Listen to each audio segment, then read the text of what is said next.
tried ordering from this milk tea shop in Wuhan. It's called Anteadote. So they have various milk teas, they have a cheesecake series, and they even have iced coffee and some food now. So I'm going to try all of these, but I won't drink because so ito sa mga kapatid ko nung iba, ito kami sa akin na tunay. So yung takoyaki nila na 15 pieces. Okay, time ko. Ang meron pala silang rice.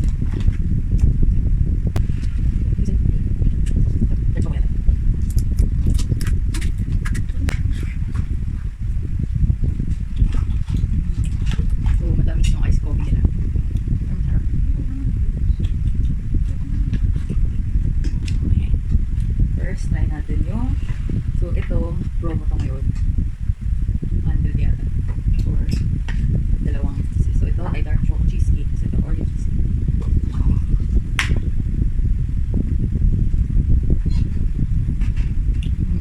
Dark chocolate brownie. 75%. Masarap to kasi yung dati order. So dati order ko na super sarap. Yung huli ko siyang in-order din na masyado. Pero mukhang pinawi na ulit nila yung madaming cheesecake. So let's see.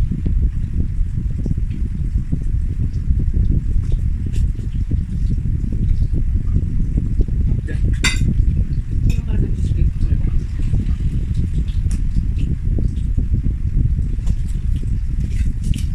Nuts. Okay. Below. Blueberry. Cheesecake. Ganda. Pajama. Pastel from Yes Time.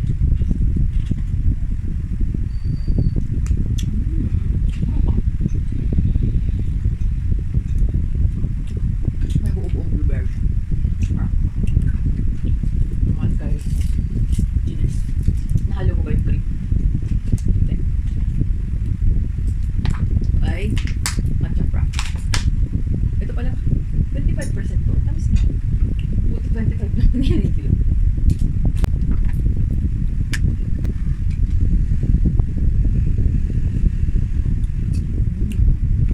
Parang siyang mocha. Hindi pagka-mocha. Pero may matcha naman. Ito lang. Yeah. Mura lang takoyaki. 15 pieces. 186 lang yata. Tapos hindi ko man alam pero may free delivery pala. Pag 200 patas.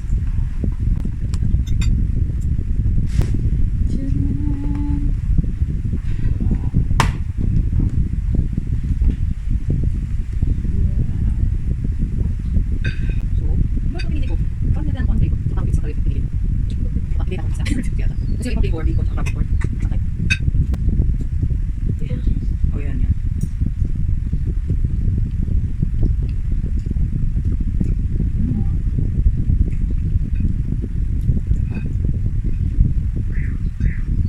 Yung bits ng octopus niya maliliit lang. So, hindi kaya iba na feel mo yung octopus. Pero, malasama naman siya. Hindi siya big.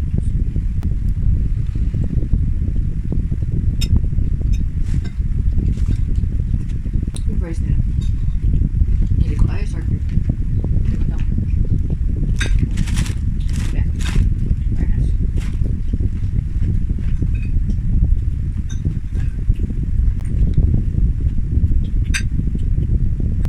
Hindi ko na start with.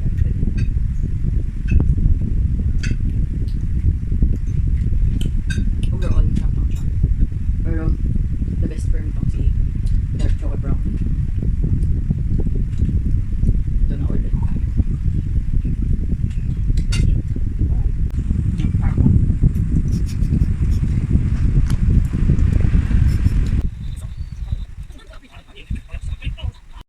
If you guys want to check out these products, head on to astel.com or download the app. Make sure to use my rewards code GINYNJA as well as the site code, and check out the influencer program and the link below.